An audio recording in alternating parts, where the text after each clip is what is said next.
win here. It's sort of like a little bit of a huge flex of the Lecta. And it's a CC for Falcons MENA. Why did I forget about the CC? But again, looking at the lineup here for Falcons MENA, if the Julian is going to take it, let's go to our casters. What's up, guys? Thanks for the throw. We're entering the land of Dawn. This is day number 2 of the MWI. This is Trex here along with Mirko on the desk. And so far, the picks have not disappointed, Mirko. Right now, we got a jungle Benedetta on the side of VSG. Yeah, a debut pick onto Benedetta. Something that we were expecting kinda yesterday. Maybe it's gonna show up, but definitely not as a jungler, right? So this is already something new that's technically old too, because back in the day when Benedetta got released, we saw a whole lot of the Benedetta jungle, and I'm glad to see that Kyoe is on this Benedetta. We'll get to see exactly how they utilize this. Seems like for Fevin and you in the mid lane, looking to go for the Lethal Wanderer. This is one of the advantages you have on the Zosk. You have so much zoning power, and just like that, they secure the Lethal Wanderer. I mean, the Zosk, we saw it a little bit yesterday.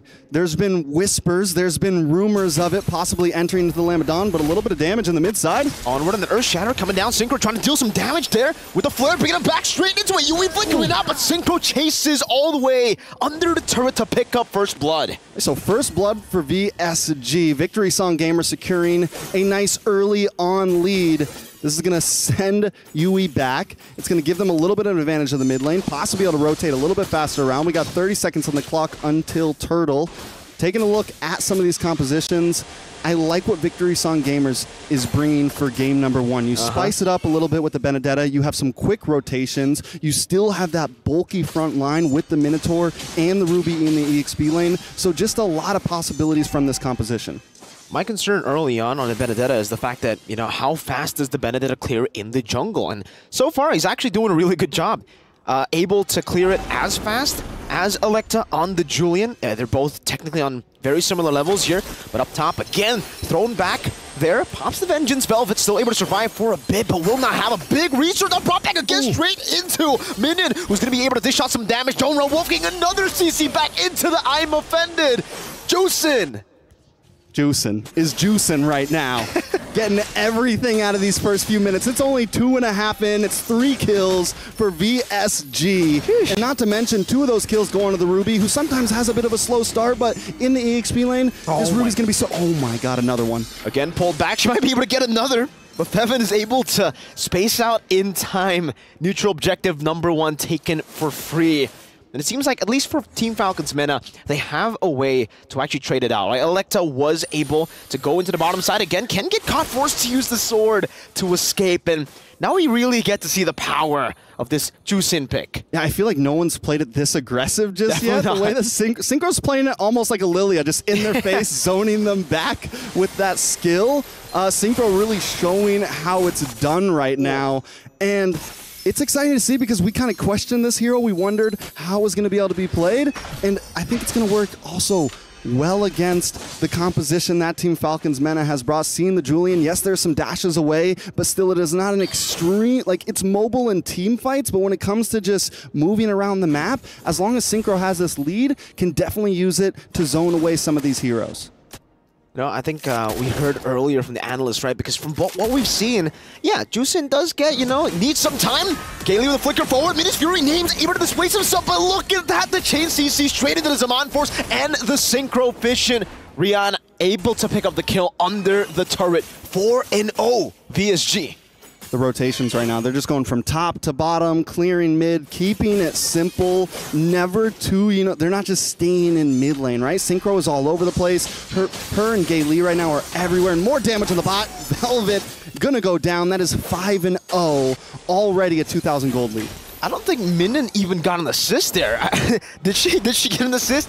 It almost seems like Kyoe was able to burst Velvet down all alone, even with the Vengeance. So the lethal ignition on the Benedetta bottom lane. Still, Rian able to pick up that gold crab here. His name's on the Clint. You expect the Clint to actually be able to shot some damage. You can see again just how much pressure Synchro can put on to Yui.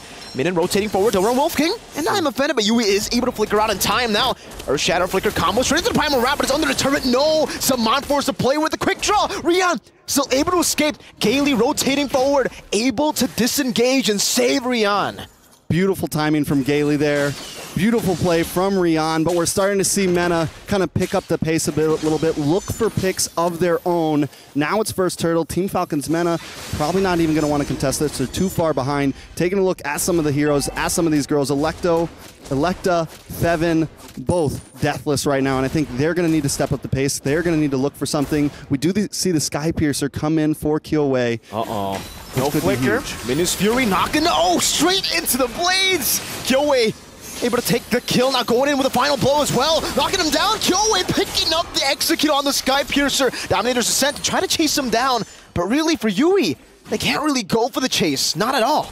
Perfect timing for a gank like that. Right when she gets the Sky Piercer, let's go in, pick up a couple kills, get some stacks on there, get under the tower, super aggressive, they get the knockup, you get the ultimate with Synchro. I mean, just the way that VSG is moving around the map right now as a group, looking for their picks, but still controlling their lane, still making sure they're getting their minions. They look like pros right now. They are, right? I mean, just looking at how they're able to path around the map. Gaily, again, just trying to sandwich names. It's very hard for Clint now. If Clint falls behind in the early game, now again, Rian just jumping forward into the knockup now. Names forced to flicker just as she gets it back up. And she loses a turret. Tier 1 in the bottom lane. No trades for now. They were able to get a turret down below before, so technically it's now back to equal on turrets. But if you take a look at the gold lead, tells you a whole different story. Okay, so we've been talking a lot about VSG because of how well they have been doing. Team Falcons MENA, what is the win con at this point? They do have the Clint. They got to kind of get into some late game territory. Because he took those 2 deaths, it's going to be a while. Without any crowd control in the EXP lane, like I said, a lot of things come down to Fevin and Electa to pop off. Earth Shatter now with a Minus Fury, and I'm offended, knocking 4 members straight into them. Now with the damage, Crimson Beacon, AoE, Velvet going to be caught, thrown back again. Synchro able to flick around with a double kill now, and look at the rotation coming from Minin. Going for the dome round Wolf King, but still with the enhanced sword. Electa able to outplay and getting that one last hit to shut Synchro down. The tables have turned. Falcon MENA back into the game, and as I said, Electa being deathless, it's at some point you gotta hit the power spike, at some point you gotta roll the dice, and Electa did it and came out on top. They're gonna be able to get a tower out of this. They're gonna be able to get some movement out of this, and look at names as well, keeping a good position back, and at some point Electa knows, okay, they're low, I have the skills, I can make the full engage. Cinco should have probably tucked tail and run here, but the engage, the chains, they get it. He even forces it in, and before he gets tossed up and thrown away, he gets the final shot to lock in that final kill. So now, top tier 3 down for VSG, but in the boss side, we have seen VSG take the whole bot lane, which is going to be huge for them. You see the reaction though, straight up. I mean, you saw Synchro, she was like, all right, we got a double, we got a few kills, but that's definitely what they did not expect that for sure. Kyoei taking a whole lot of punishment, and now you can really see that power spike for names on the Clint. Mid-game. When you get some of these items for the Clint, I think it's like 2-3 items, that's when you really start to deal damage. On top of that, there's going to be problems for VSG when they try to dive. That's an interesting interaction. I did not know that was a thing. You can actually pick up the little Johnny Boy of Zask, throw it away. Throw it. Yeah, you can throw it away. So pick up Johnny Boy. Exactly. Oh, right here. Vengeance used up already. Baits out a massive ability onward. Don't bring Synchro back again. But Minus Fury comes down. That's a 3-man knockup. Straight into the damage. Able from mid and straight into the final blow. Well played, VSG. Picks up the fight, and now it's just names who gets obliterated by Kyoei as she picks up a triple. That's a 5-man knockout. Now you see him, now you don't. Victory Song Gamers. Gaily with such a beautiful response. That fight looked like it was in Team Falcons MENA's hands. A nice Earthshaker just to try to pick one off, but Gaily comes in, gets him No One's Fury, combos it up with another knockup onto 3. I mean, just monstrous right now. The comms from this team are off the charts.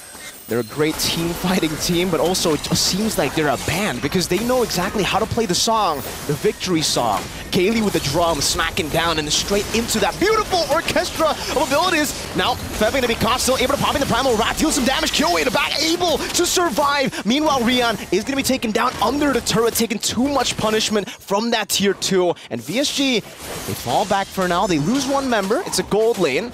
But still for Kyoei, she's eating real good. Now in the enemy jungle, 2,000 gold ahead of Electa. Okay, what's going to be big for Team Falcons MENA here is luckily Names is not too far behind. It's only 800 gold. Looks like we're now getting into that Malefic Roar, and I think once she gets that third item in, and she can stay in that box, which is kind of what Team Falcons MENA has built here. You have the Zask who can zone away, you have Fevin who can get some CC, you have Electa who can do a bit of damage, but as long as Names can stay in a good spot, we're starting to see the damage come out. And Victory Song Gamers, if they want to win this, they have to be careful of how they approach these big pushes, because once they get into the bottleneck of those inhibitors, that's where it's dangerous. That's where Names can really just kind of huddle down and get a lot of free shots off. And now it should be for free here. Team Falcons MENA, they're way too behind to actually contest for this Lord. It's the first Lord of the game. Technically, if you take a look at Team Falcons MENA's composition, they still got a lot of good wave clear, right? They got that Zask, they have the Clint as well, so it's a good decision by them to leave this two Victory Song Gamers, not really go for the contest. Because for VSG, I think at this point of the game, it's the way that they can actually bait these members out of Team Falcons MENA outside of the base. Because I think for Team Falcons MENA, that's their key win condition. They need to stay in their base, they need to play with their range, and they need to bait out some of these big abilities from VSG.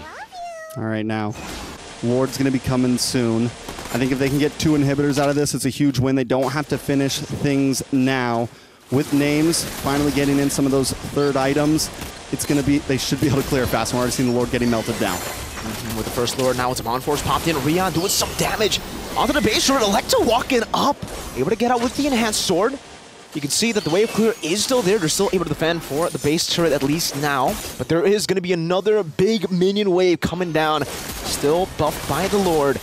Electa standing forward there. Trying to go for the knockup there. Synchro with the Lantern. Unable to go for it. Now Min and I'm offended. Not connecting. Or Shatter and the Flicker combo. Turning the onward, but now it's in the Crimson. Blast into the back. Ailey also with a Minish Fury straight into the damage once again. Min survives. Rion picks up a kill. And now it's just Velvet. And Names left to defend. Velvet taken down. Kyoe, an absolute beast of an assassin on the Benedetta. Names, one cowboy versus 5 Victory Song Gamers, and you can hear the drums of victory, you can hear the song. They're gonna go straight for the base, pick them up, throw them back, and then execute her in the base. That's game number 1 for VSG.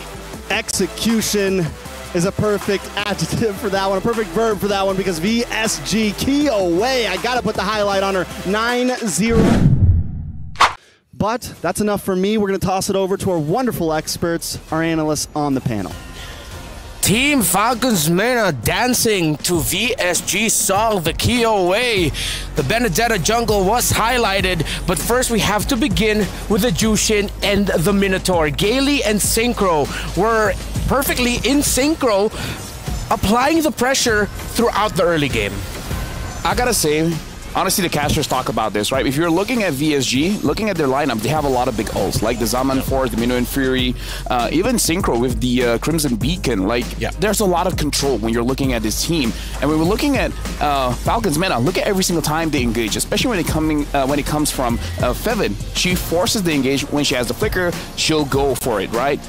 That's good and bad. It's good that you have the mentality, the courage to start something, but at some point you have to understand you're going up against a lineup that wants to start a team fight. Yeah. So when you, the opponent, starts the team fight for them, it helps them out. Like in this particular clip, you see throwing the Minotaur towards the team, where the Minotaur just has an easier time to set up the Minuan Fury. So this is one of those cases where you're going up against a draft like VSG.